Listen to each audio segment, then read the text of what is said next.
Welcome back to the channel. In today's video we are moving on to the next episode in my category breakdown series, and in today's video we are taking a look at Best Actor. Now if you're new to this series, this video is going to be in a playlist with all of the other episodes so far this season, but basically all this is, just a quick rundown, is for the last 3 years I've taken a look at every single individual category at the upcoming Academy Awards, and we just kind of break the category down and talk about all facets of it.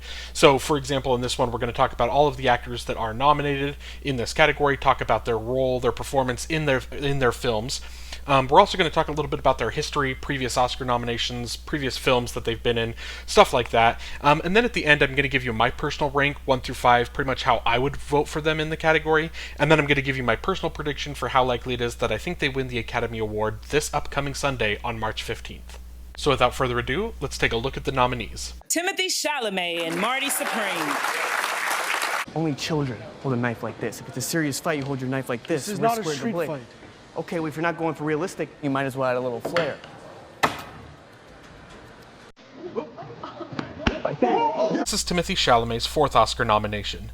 He was nominated for Best Actor in 2025 for A Complete Unknown, and in 2018 for Call Me By Your Name. He is also nominated this year for producing Marty Supreme. Timothée Chalamet won for Best Actor at the Critics' Choice Awards and the Golden Globe Awards. He was also nominated at the Actor Awards and the BAFTAs. I really just think it's so fun how this keeps happening, where every category, it feels like, for the most part, maybe not every single one, but a lot of these categories, they start off with either like the front runner, the heavy favorite, or like the one that's the most interesting discussion, the most interesting conversation to be had. And that is what Timothée Chalamet is in this category.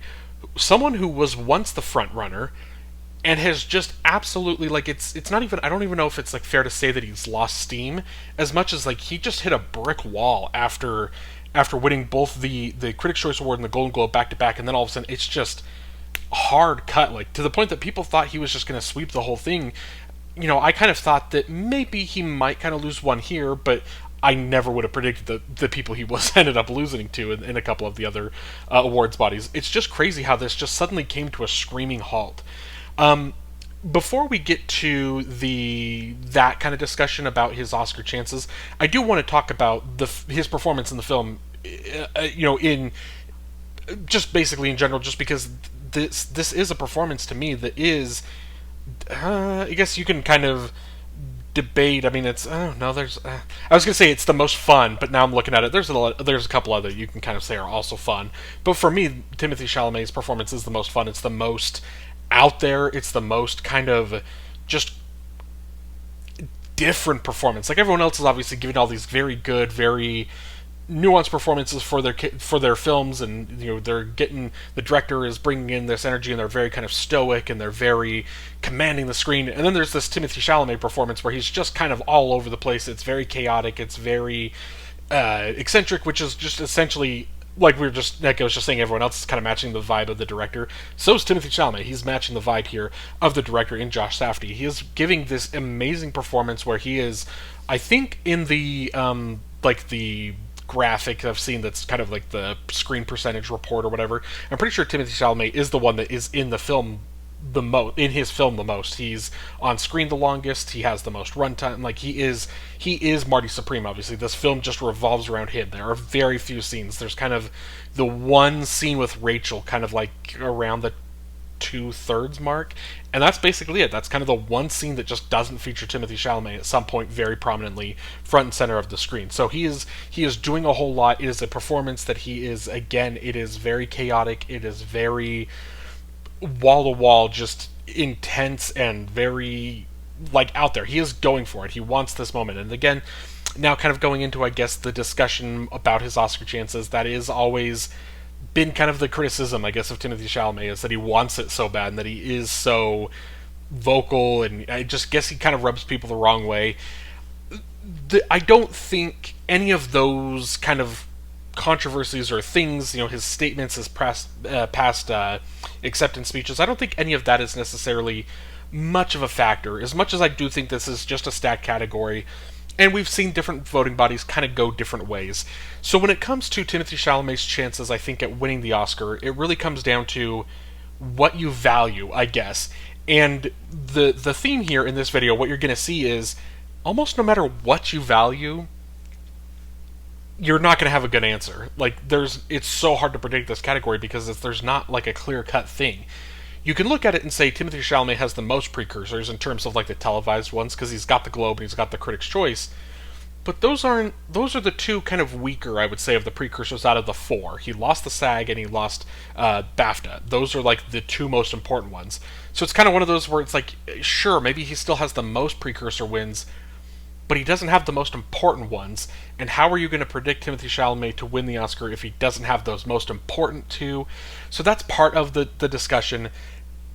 I do still think there's a chance for Timothée Chalamet. I don't think this race is over by any means. I think a lot of people have kind of moved on, especially with the whole ballet and opera kind of controversy. You know, like I think there is a lot of people that have just moved on and have accepted that Timothée Chalamet is not winning. I don't think we're at that point. I don't think we can just kind of dismiss him. But I am leaning towards picking against him in the category. For my personal rank, I'm putting Timothée Chalamet in first, and for my prediction, I'm putting him in second. Leonardo DiCaprio in one battle after another. What? Dad? I'm just telling you, we're talking about freedom, baby. We're talking about freedom. Freedom's a funny thing, isn't it? When you have it, you don't appreciate it, and when you miss it, it's gone. It's just gone. Poof. This is Leonardo DiCaprio's 8th Oscar nomination. He won for Best Actor in 2016 for The Revenant. He was also nominated for Best Actor in 2020 for Once Upon a Time in Hollywood, in 2014 for The Wolf of Wall Street, 2007 for Blood Diamond, and in 2005 for The Aviator. He was also nominated for Best Supporting Actor in 1994 for What's Eating Gilbert Grape. He was also nominated in 2014 for producing The Wolf of Wall Street. Leonardo DiCaprio was nominated for Best Actor at the Actors Awards, the BAFTAs, the Critics' Choice Awards, and the Golden Globe Awards. We just kind of continue on here with the fun discussion points because for me, and I think for a lot of people, this always felt like it was Timothée Chalamet versus Leonardo DiCaprio. Like, that was the category. That's what this was shaping up to be during the precursors. I guess even before, leading into the precursors, like, it always felt like this was the thing. And so when Timothée Chalamet was kind of winning both the Critics' Choice and Globe back-to-back, I kind of kept saying that there was a chance, it was looking likely that he was just going to sweep. But I kept saying, I was like, I'm not going to completely guarantee that he's going to sweep, because I do think Leo's going to get something. Leo didn't get anything. He just never showed up. It was very fascinating to me that in the Best Picture frontrunner, the film that, like, for the longest time has been the most obvious, like, locked, like, Oppenheimer levels of locked for Best Picture, and you have this great lead performance from Leonardo DiCaprio in the film, but he's not guaranteed the win. And then you're kind of looking at it, and even at the time early in the season before BAFTA and SAG kind of flipped it around, Sean Penn wasn't projected to win, Benicio del Toro wasn't projected to win, Tiana Taylor was kind of always in the race, but maybe, it was kind of this weird, fascinating thing where it felt like Leo, to me, was the obvious kind of challenger, runner-up, potential winner of this category, and again, it just never happened. Talking about his performance in the film, Leonardo DiCaprio is kind of the same, honestly, almost as Timothée Chalamet, in the sense where his performance is very kind of chaotic, and he's under control, like, as an actor, but not as a character. The character is spiraling. The character is losing his mind, and he's frantic, and he's desperate, and he's making all these decisions and these things that he's doing where it's just, you can feel the anxiety, you can feel the panic, like, and he is bringing that. And it's almost interesting where both of these performances kind of do that, but with Timothée Chalamet, he's kind of the young, cocky, upcoming guy that just kind of, it feels like that's just his personality. The Leo situation is like, this is a 50-year-old man who is just high out of his mind and can't think and can't, like, he's just a mess, and he's all of a sudden in the most important and stressful situation of his life. And that's where all of that anxiety comes from, is watching a man that's just clearly not ready for this moment have to be ready for this moment and have to show up and have to, be there for his daughter and for Benicio del Toro's character, for himself. Like, he has to stand up for his family. And so I think it's a very fascinating performance. Leo, he doesn't quite have all of, like, as many, Oscar moments, like the Oscar clips. Like, he's got moments of the film where he's a lot of fun. It's more comedic, his performance. But he does still have a couple moments, especially at the end of the film with his daughter, where you kind of get a couple of these touching and kind of beautiful moments that he gets to share with her, where you kind of remember, like, oh yeah, I'm still watching Leonardo DiCaprio, even though he's been kind of hectic and crazy, and it's been kind of this fun performance from him. At the end of the day, you're still watching, you're like, I'm still watching a generational actor who is giving a great performance in this film. I haven't seen enough Leonardo DiCaprio films to say whether this is like one of his best or, kind of where this stacks. But for me, I definitely thought it was good enough for him to be in the conversation in this category, and it just never happened for him, which I just find really fascinating. For my personal rank, I'm putting Leonardo DiCaprio in second, and for my prediction, I'm putting him in fourth. Ethan Hawke in Blue Moon. Just tell me, what do you really want to write? What's your dream show? My dream show? Yeah. Oklahoma. I mean, next. This is Ethan Hawke's fifth Oscar nomination. He was nominated for Best Supporting Actor in 2015 for Boyhood, and in 2002 for Training Day. He has also been nominated twice in the Best Adapted Screenplay category, in 2014 for Before Midnight, and in 2005 for Before Sunset. Ethan Hawke was nominated for Best Actor at the Actors Awards, the BAFTAs, the Critics' Choice Awards, and the Golden Globe Awards.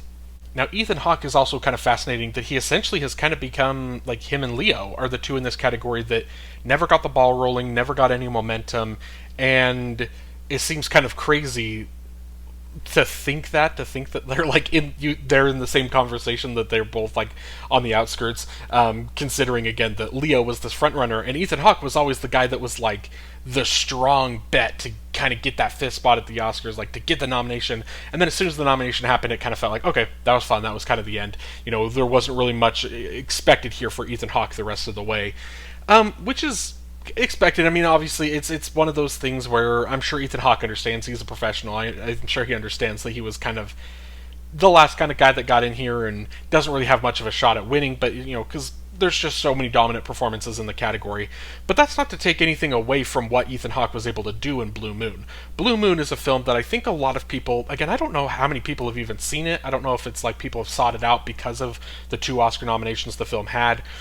But it's a film that I don't think is going to work for a lot of people, solely because it is essentially kind of like a stage play, is like kind of what you're watching. You're watching a one-room, one-setting film where you're just kind of watching Ethan Hawke at the bar having a conversation. Then you watch Ethan Hawke walk over to a table and have a conversation with someone. Then you see Ethan Hawke kind of go back to the bar, have the conversation with the same bartender and piano player. Then he kind of turns around and he has a conversation with a girl, with Margaret Qualley's character. Then he leaves and he has a conversation with Andrew Scott's character, and they go there. Then he comes back to the bar and has a conversation. Like, it's one of those things where it's just the film is him having conversations. And I say having conversations almost pretty liberally, in the sense that it's not very conversation heavy between the two as much as it's him talking, him saying things, and every now and then someone will get a line in, or they'll get a quirk, or a quip is the word I'm looking for, or they'll just kind of get something where they'll say something and he responds to it and then he reacts and then he steers the conversation. Now we're talking about something all different completely, entirely. The only character essentially in the film that he kind of lets carry the conversation or lead the conversation a little bit is Margaret Qualley's character. And so I think it's a very fascinating role, because for him talking as much as he is throughout the duration of this movie while being stationary, sitting down, and not a whole lot of movement, like, it's one of those that it doesn't feel like it should work, yet it does work on 2 accounts. From one, Ethan Hawke, his performance is amazing, and the screenplay, it's the combination of them both that they just work hand in hand, and it's what makes this film something that could have potentially been really boring. And maybe to some people it still kind of is boring, but for me, I was just kind of fascinated and riveted by the conversations, by the kind of the vibe of the film that it's going for. Just this idea of this man who, towards the end of his life, who's kind of frustrated and kind of upset about how his professional life and his love life and all these things are kind of playing out, and he's kind of taken this frustration out in the form of these conversations that he's having with people, but he's still just kind of this very, like, believes in himself, believes that he is this amazing songwriter, who believes, all of these different things, and he carries himself in such a manner, but then his actions, it almost feels like it's kind of counteracting kind of what he's putting out there. And so it's just this very fascinating performance to me. I'm glad he got the nomination, but I think we all could kind of tell the entire time that there wasn't really much of a shot really here in this category for him to win. For my personal rank, I'm putting Ethan Hawke in 5th, and for my prediction, I'm putting him in 5th. Michael B. Jordan in Sinners. I just wanted to keep you someplace safe. And I was never gonna be here. And I was never gonna be with me. This is Michael B. Jordan's first Oscar nomination. He is known for his roles in Black Panther, Creed, and Fruitvale Station. Michael B. Jordan won for Best Actor at the Actors Awards. He was also nominated at the BAFTAs, the Critics' Choice Awards, and the Golden Globe Awards. And now we get back into kind of the fun discussion of potential winners and frontrunners in the category and what's happening here with a week to go before we get to the Oscars. With Michael B. Jordan and Sinners, very fascinating that when I was putting this list together, when I was getting everything like the document kind of all together and prepped for this video, I went back and kind of how I've done this, a little peek behind the curtain, how I've done this year specifically, is I have a spreadsheet, I've got it all ready, and then as soon as I rewatch a film, I don't put anything into place like until I rewatch the film post-Oscar nominations. So Sinners was the first film I watched after the Oscar nominations. I watched it the same day, right? After it broke the record, I was like, let's celebrate, let's watch the film. So I watched Sinners that day, and I go and I put in all of its nominations in every category, and I rank them, personal, prediction. And so for the most part, after one video, they were all straight ones across the board, obviously. It's the only film I've seen. Then I watched One Battle After Another, then I watched Hamnet, then I watched Mighty Supreme, then I watched Frankenstein. I start watching everything. And the some Sinners categories, they stayed up top, some start getting pushed down a little bit, depending on the category. I go through and I watch all of the Best Actor performances. Michael B. Jordan found himself in fifth in terms of my the likelihood that I think he was going to win the Oscar. He felt to me like, in a sense, that Ethan Hawke kind of had that momentum, because I think a lot of the talk was that Ethan Hawke had kind of moved ahead of Michael B. Jordan for the fourth spot. I know a lot of people were predicting Michael B. Jordan to get snubbed. Like, just the state of the race during Oscar nominations we didn't know for sure. This wasn't a guarantee that he was going to get there. And so then I felt like I was kind of still reacting to that. And so I had Michael B. Jordan all the way in fifth in my predictions. And then it felt like there was just more positive momentum, more positive buzz, and I started maybe thinking, okay, maybe I should move him up a little bit. And then all of a sudden, he just kind of a big swell of momentum, and then he wins the actor. The film wins cast. Like, all of a sudden, it's just this big swing where all of a sudden we're looking at this, and everyone has to kind of decide for themselves, is he the new frontrunner? Like, are we overreacting? Is it just kind of a fluky SAG thing? All of a sudden, there's all of these conversations that are being had, and I'm putting this list together, and I'm thinking, regardless of where I put him in terms of somewhere in the top three, like, knew he was going to be there, right? But I'm like, to go from, I was putting him in last in terms of chances to win, now all of a sudden he's up there. Like, a complete 180 in this category, and it is so fascinating. Before we get into the actual kind of predictions and talking about that, again, let's talk about the performances of Michael B. Jordan. He has dual performances in this film, and he is amazing in both roles.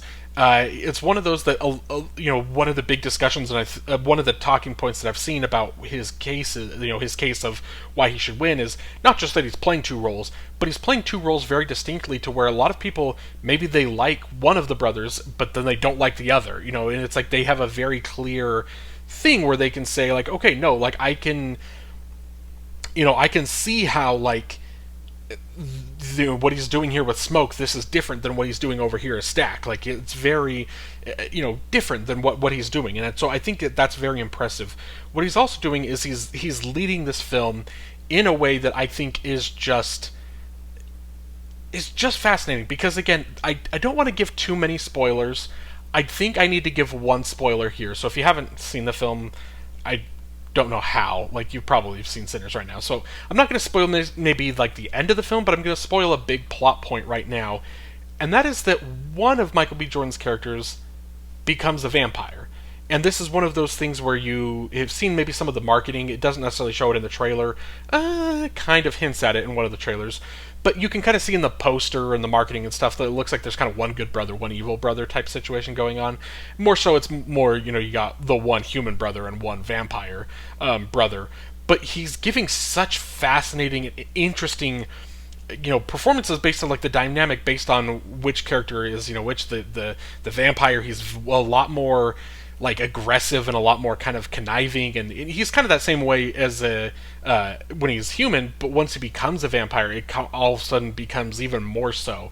That's just very impressive. But then when he's his human self, he is very kind of this leader, this guy that has kind of been thrust into the situation of like, obviously I think kind of Wunmi Masaku is more so kind of like the knowledgeable leader of what's going on, but he's kind of the like, when it comes time to fight and it comes time to stand our ground versus the vampires, like all of this, like he's become kind of like the physical leader of the group, and he just does an excellent job, I think, of portraying and playing those two sides.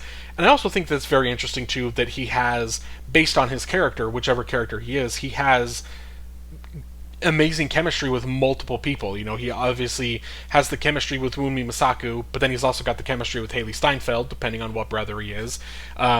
He's got chemistry with everyone else, all of the different, Delroy Lindo and Jamie Lawson, Miles Caton's character, Omar, I'm trying to blank on what his last name is, Cornbread's character. Like, he's got this fascinating relationship with everyone, and he's got great chemistry with everyone in the cast. It's just such a commanding and kind of just really, for lack of a better word, just like a beautiful performance, what he's able to do in this film, the way he's able to lead this blockbuster of a film, and also still kind of be emotional and get in his feelings a little bit, and get kind of into the intimate side, especially with Wunmi Masaku's character. There's a lot of real beauty in that relationship and beautiful moments between those two characters. I just can't say enough good things about Michael B. Jordan. Now, talking about what I think is going to happen, I haven't really said this yet in any of these videos. I'll say it here for the first time, that after I do these the category breakdown series, probably the day, maybe 2 days before, probably the day before, probably that Saturday, the day before the Oscars, I will give my final predictions, and we'll see if anything changes. So whatever I say here, don't think that this is locked and loaded, I might change my mind. But for right now, the momentum for Michael B. Jordan is so strong, and it's one of those where I look at this race, and again, I was talking about this with Timothée Chalamet, that you have to take a look at these individual awards and these precursor wins. So you talk about Timothée Chalamet, he has Critics' Choice and Golden Globe. Okay, cool, that's 2, but those are the least 2 important. Michael B. Jordan, yeah, he only has 1, but it's the SAG. It's the Actors Award. It is a very important award. The only other real important award is as important of award is the BAFTA, and we'll talk about the BAFTA in a second with the next actor a little bit more so. But he kind of has really the most important out of all of the potential contenders, and so it's one of those where it's it doesn't make a whole lot of sense to say a lone SAG win, that doesn't feel like that wins the Oscar a lot. But in a category where I'm kind of just digging and I don't know exactly what I'm looking for, it feels like the momentum is all there. It feels like this category has just kind of flipped, and I've decided to commit and make that switch myself. For my personal rank, I'm putting Michael B. Jordan in 3rd, and for my prediction, I'm putting him in 1st. And Wagner Moura in The Secret Agents. Eu não, sou policial. A pinta de policial, cara. Não, sou policial.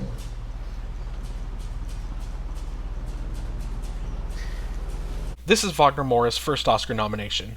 He is known for his role in Narcos, as well as film roles in Civil War and Puss in Boots: The Last Wish. Wagner Moura won for Best Actor at the Golden Globe Awards. He was also nominated at the Critics' Choice Awards.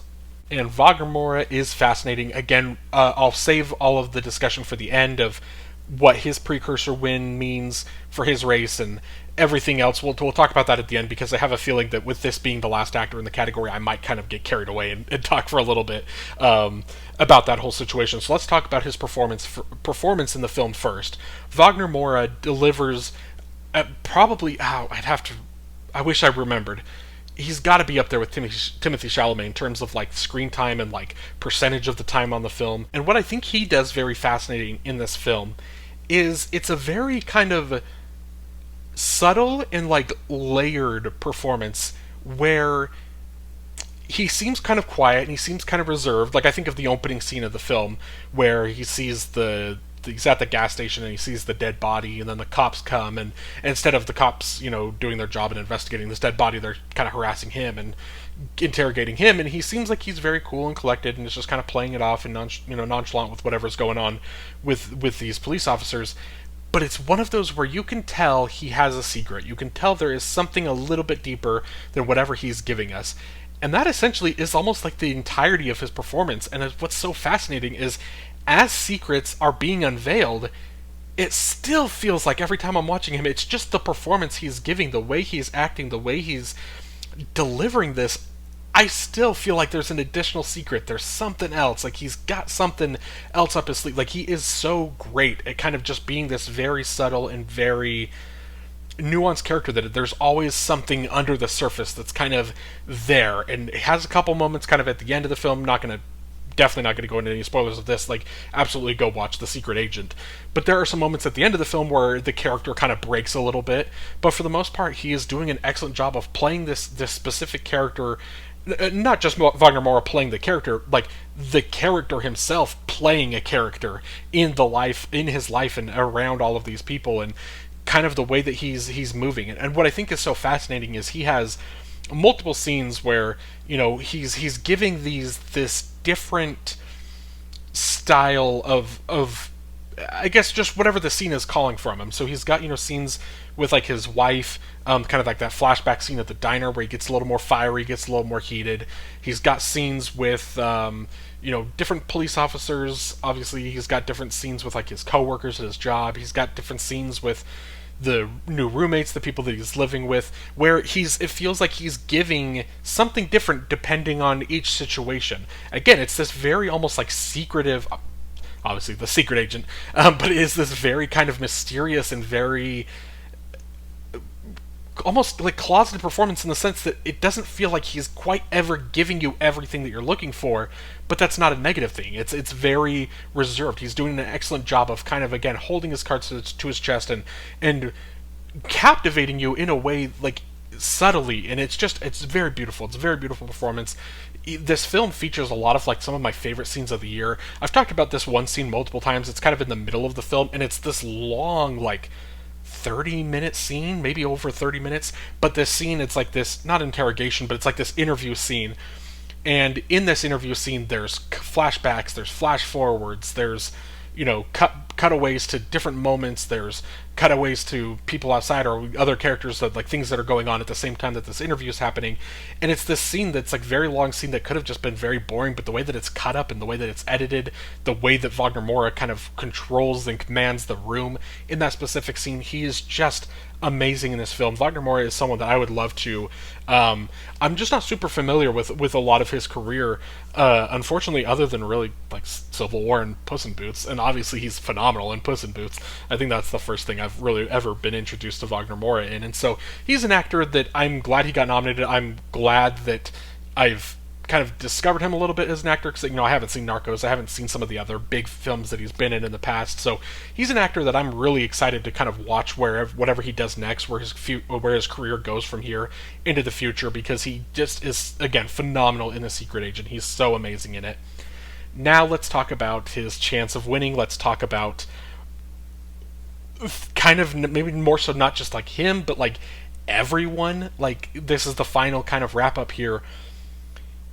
Wagner Moura is someone that I think that the way that Timothée Chalamet has kind of hit this brick wall and it's kind of fallen off a little bit, I think there's a lot of people that have kind of been moving Wagner Moura up in their predictions, and some people think he's going to win, some people have like moved him into that kind of territory. But the thing that holds me back from that is I have a hard time saying that if we're penalizing Timothée Chalamet for losing the SAG and the BAFTA, it's hard to not penalize Wagner Moura for not getting nominated at either the SAG or the BAFTA. Now, obviously, both situations are a little weird in the sense that SAG just blanked every international actor. No international films got nominated at SAG, which is sad, because this year, specifically at the Oscars, there are so many international films. Like, there are so many films you could have chosen from. So, kind of a little sad kind of turn of events there, but it's still, at the end of the day, he didn't get nominated. Then at BAFTA, I think kind of maybe what happened there a little bit is, Again, the BAFTA themselves didn't necessarily just go crazy for The Secret Agent. I think it only got 1 nomination, maybe 2 at BAFTA. Like, it was very limited in its nomination total. But what also happened was their shortlists for BAFTA came out a while ago, and I feel like they came out maybe before Wagner Moura started kind of getting a little bit of that momentum. Maybe he wouldn't have ended up getting nominated, but I think he at least could have made that short list, and then something could have happened from there if the long list didn't come out as early as they did at BAFTA. But just kind of the circumstances, he just didn't get nominated at SAG or BAFTA, but I can see how people can justify it and kind of write it off and maybe still not really care. But at the same time, I still just have a very hard time of, again, if I'm criticizing or penalizing Timothée Chalamet for not winning there, I kind of have to penalize Wagner Moura for not even getting nominated. It's just kind of this crazy situation. Now, you may be noticing, if you paid close attention, that I named winners from every awards body. I haven't said who won the BAFTA yet, because it was Robert Aramayo who was not nominated here, and it's one of those crazy things where I think a lot of people are just like, okay, well, let's just discard BAFTA, because they went for something kind of crazy. And the other thing you have to do is you have to talk yourself into who was the runner-up in the category. And so was it Michael B. Jordan? Was it Timothée Chalamet? Was it Leo? Was it Ethan Hawke? Was it Plemons was nominated there, right? Was it Plemons? Like, it's one of those that you have to just kind of, like, for yourself decide who was second place and maybe let that kind of carry your narrative. But for me, because there's no way of really knowing, we can't ever really solve that mystery of who finished in second there, I'm essentially kind of just discarding BAFTA. And when I discard BAFTA, that leaves me with SAG as the only precursor that I really care about. That's why I'm kind of leaning Michael B. Jordan. But I will say that I'm not ruling Wagner Moura out. I think this is a 3-horse race. It's kind of similar to last year with Fernando Torres, Mikey Madison, and Demi Moore, an actress, where it was like you couldn't really rule anyone out. They all had a case. They all had an argument. And ultimately just kind of it was like you kind of have to pick one, and maybe it kind of leaned a little bit more Mikey Madison and Demi Moore at the end. But this year, I think going into it, I think it's kind of pretty even split between these 3. It really could be any of these 3. I wouldn't be surprised if Wagner Moura does pull off the win. For my personal rank, I'm putting Wagner Moura in 4th, and for my prediction, I'm putting him in 3rd. And that's it. Thank you so much for watching this video. Let me know down below in the comments how you rank this category, who you're rooting for. Also, who are you predicting? I genuinely would love to see everyone's kind of predictions, because this is so open that almost anyone, like, I'm not going to really believe you if you say Ethan Hawke. I might believe you if you say Leo, just because of it's Leonardo DiCaprio. But I believe your opinion on whoever you pick between these 3. Like, it could be any one of them. I would be fascinated to kind of see what the general consensus is among everyone watching this video. So let me know all of that down below in the comments. And if you'd like to like this video and then subscribe to the channel so you don't miss any future episodes in this series or any of the other series that I have going on my channel, I would greatly appreciate it. Thank you so much for watching. Have a great day.